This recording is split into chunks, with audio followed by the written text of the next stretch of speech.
Konnichiwa les gros porcs. Aujourd'hui on plonge dans les délices du what the fuck, de la romance sucrée et du ecchi bien gras, avec un menu animé qui va vous en mettre plein la panse. Entre le commandant démoniaque qui badigeonne des magical girls avec de la crème dessert et des triangles amoureux qui flirtent avec l'interdit, on est servi. Alors préparez-vous à déguster avec moi ces animés de la saison où le cliché est roi et le plaisir coupable est au rendez-vous. Let's go!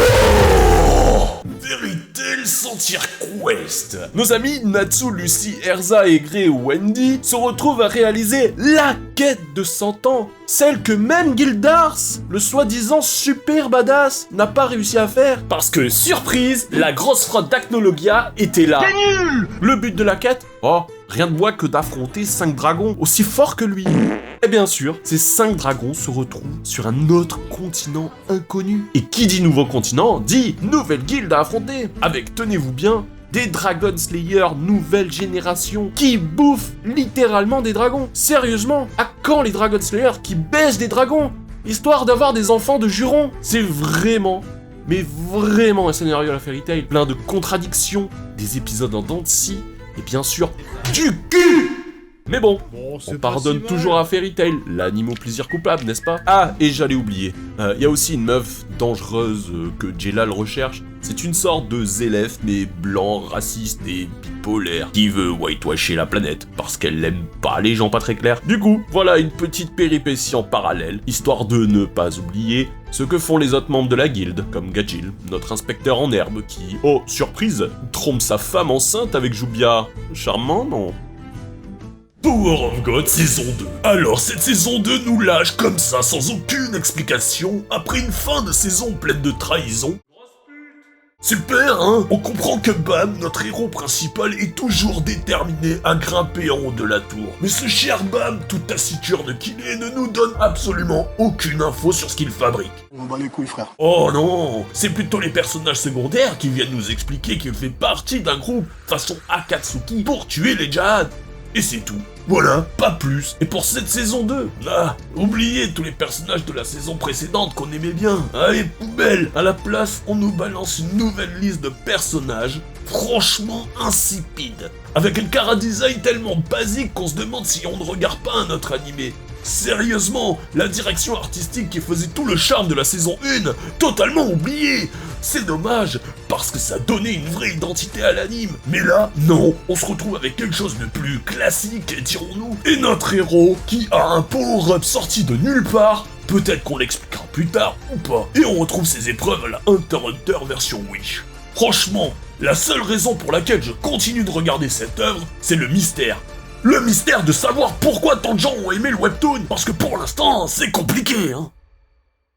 McCain, Too Many Losing Heroine. Nouvelle découverte de cette saison, une comédie romantique signée par A1 Pictures, qui, une fois de plus, nous montre qu'ils savent faire des animes. Franchement, on a un humour bien dosé, une direction artistique super agréable, qui donne envie de continuer. Et bien sûr, on apprécie de voir notre MC se constituer un harem de toutes les meufs de l'école recalées par leur crush. Donc voilà, une relation bien particulière se tisse entre le personnage principal et toutes ces filles en manque d'argent pour se payer à manger. Parce que, quoi de mieux pour une histoire d'amour que la fin, n'est-ce pas? Elle crée donc une belle dette qui sera remboursée en nature avec un bento fait maison. Mais attention, pas n'importe quel bento, non. Elle lui balance son sourciller un bloc de riz nature. Merci, connasse. Alors la question qui tue, est-ce que notre héros aura encore la patience de supporter ces michetots en quête de repas gratuits, ou continuera-t-il à peloter les nibards de ses filles en manque d'histoire d'amour lycéenne et prépubère? Franchement, la tension est à son comble. The Elusive Samurai, l'anime qui prouve à quel point Cloverworks peut vraiment briller quand il s'agit de mettre en scène des moments iconiques de malveillance et de beauté artistique. Sérieusement, ce studio sait comment donner le ton. Entre trahison à gogo et quête initiatique bien ficelée, on est tout de suite plongé dans l'histoire. Notre héros, il doit se venger, bien sûr, en s'associant avec des gens au cœur noble et loyal, pour devenir, tenez-vous bien, le futur shogun. Mais pas n'importe quel shogun. Ce futur shogun a la petite particularité d'avoir l'ultra instinct. Oui, vous avez bien entendu. Capable de survivre à des situations complètement rocambolesques. Le tout en nous offrant des scènes absolument superbes. Franchement, cet anime est une excellente surprise. Et mon dieu, Cloverworks se lâche complètement. Une mise en scène ultra propre et ingénieuse. Des sakugas somptueux, une histoire claire, nette et précise. Je vous le dis, c'est clairement la pépite de la saison pour moi. Du très haut niveau. Ah, et l'ending, juste excellent. Écoute-le sérieusement.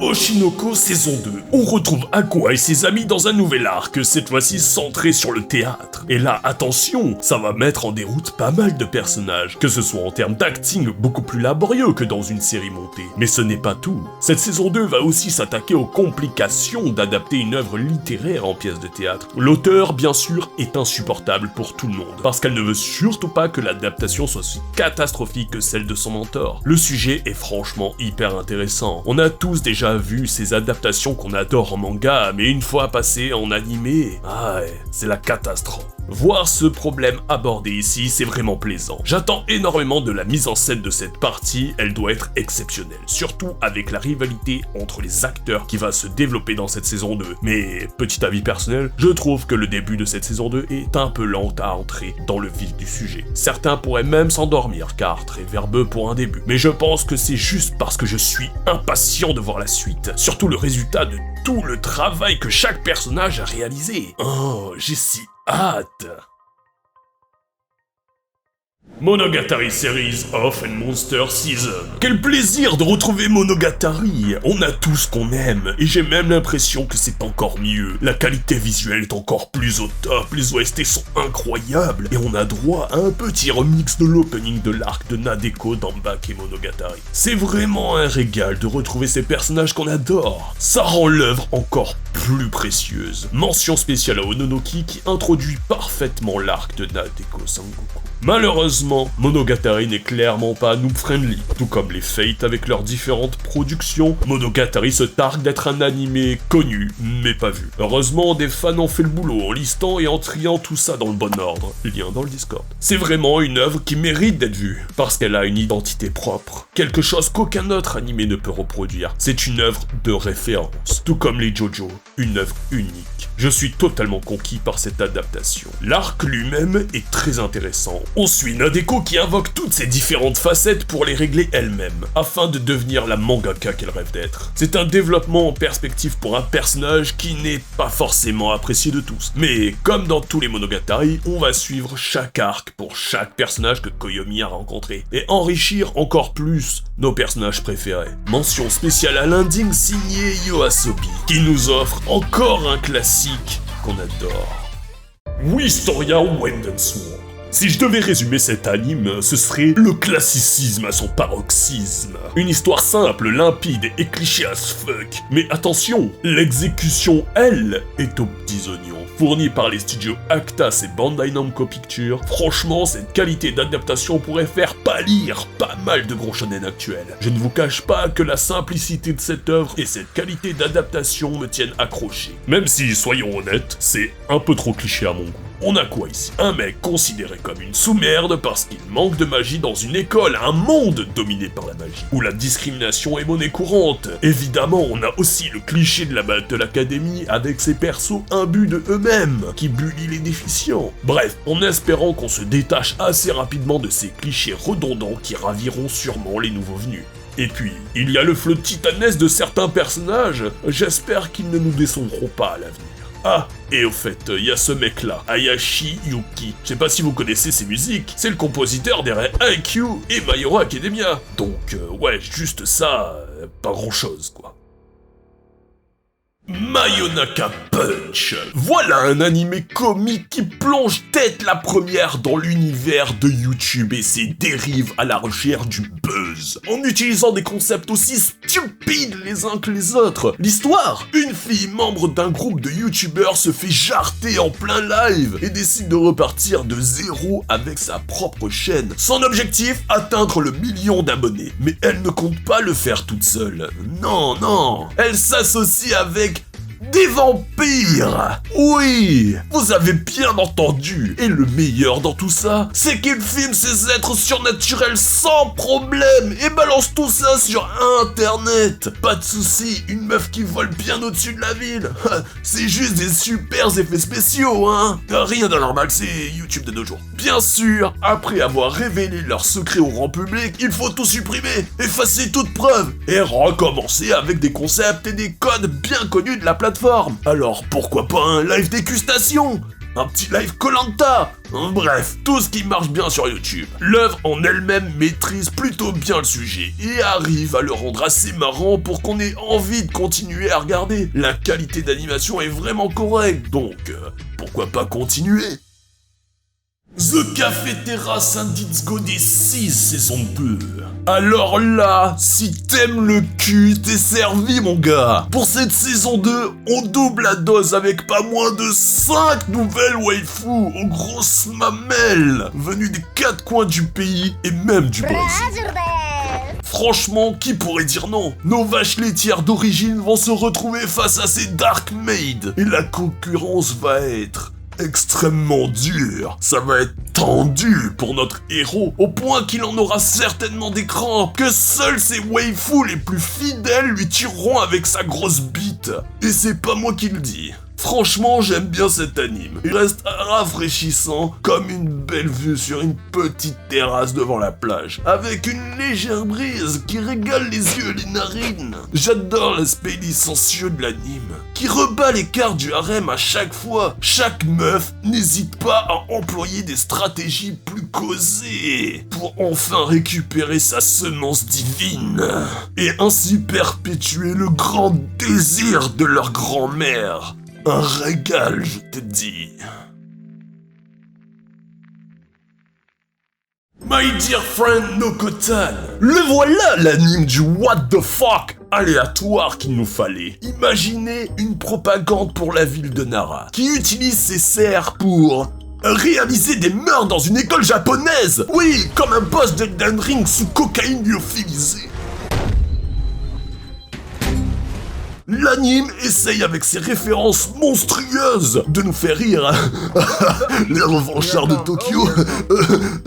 Non, rien. Sérieusement, cet anime n'est absolument pas prétentieux dans ce qu'il propose. Il se contente de nous faire marrer tout en vantant les maigres mérites de la ville. Et franchement, ça marche. Il suffit de voir les cosplayers sur TikTok distribuant les galettes et faisant leur danse là-bas. Mais c'est justement là que le bas blesse. Certains seront sans doute déçus que l'œuvre ne propose rien de plus que des personnages débiles dans des situations débiles avec des références débiles. On peut facilement s'en lasser. Mais bon, parfois dans la vie, faut juste débrancher son cerveau et apprécier le ride.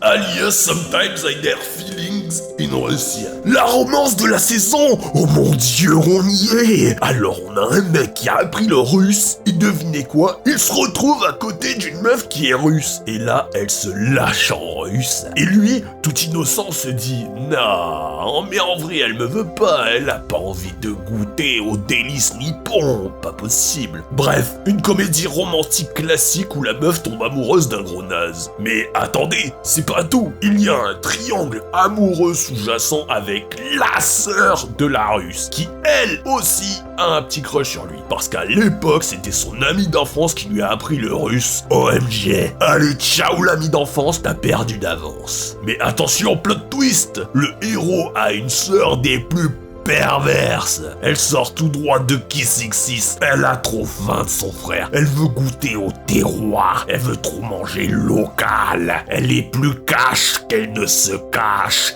Cette salope.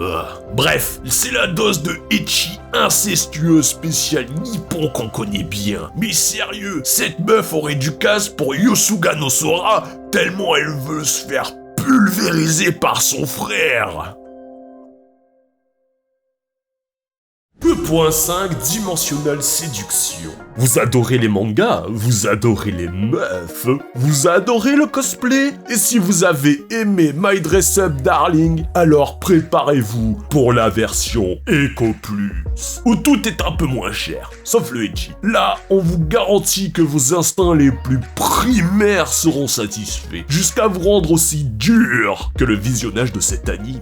Bon, on va pas se mentir, l'histoire et la romance ne sont pas exactement des modèles d'originalité. Mais heureusement que ce bon vieux ecchi, bien que non assumé, est là pour relancer notre intérêt et nous donner envie de bien mater cet anime. Vous voyez le tableau? On est en plein dans le rêve puéril d'un otaku japonais moyen, celui que tout le monde s'imagine. C'est dommage que l'œuvre se limite à ça et ne propose pas plus qu'une romance classique qui valide tous les clichés actuels. Mais bon, parfois c'est justement ce côté prévisible qui fait le charme, non? En tout cas, si vous cherchez du classique avec une bonne dose de fanservice, vous êtes au bon endroit. The Magical Girl and the Evil Lieutenant used to be an Arcane. L'anime bonbon de la saison, une vraie pâtisserie légère en sucre, tout en beauté et en couleur que Bones nous propose. C'est la romance la plus douce, la plus pure et la plus drôle de cette saison. 10 minutes de pure tendresse, le temps de savourer un entremets, tout en se délectant de cette romance où l'on suit une Magical Girl au bout de sa vie, qui enchaîne les petits boulots pour survivre. Et là, coup de théâtre, elle rencontre son ennemi naturel, un commandant démoniaque, qui tombe fou amoureux de sa beauté, de sa pureté, de son courage. Son amour pour elle n'en devient que plus grand à cause de la pitié qu'il ressent envers sa malchance dans la vie. Il n'hésite pas une seconde à l'aider à se nourrir en la badigeonnant de sa crème dessert. Sa jalousie et maladive rend l'histoire d'autant plus attachante. Et la petite bestiole que toutes les Magical Girls se trimballent, ici, c'est un gros chat proxénète qui abuse de la gentillesse de sa protégée, rendant l'œuvre hilarante à souhait. Le dosage des ingrédients est parfaitement maîtrisé. C'est le petit anime surprise de la saison, celui qu'on déguste avec plaisir. On en reprendrait bien encore un peu, mais pas trop, hein, faut éviter le diabète, on va pas déconner, hein. Qu'est-ce que t'attends? Lâche ton like, commente et partage et viens de suite nous rejoindre sur ma chaîne Twitch pour continuer à déguster des mets délicats.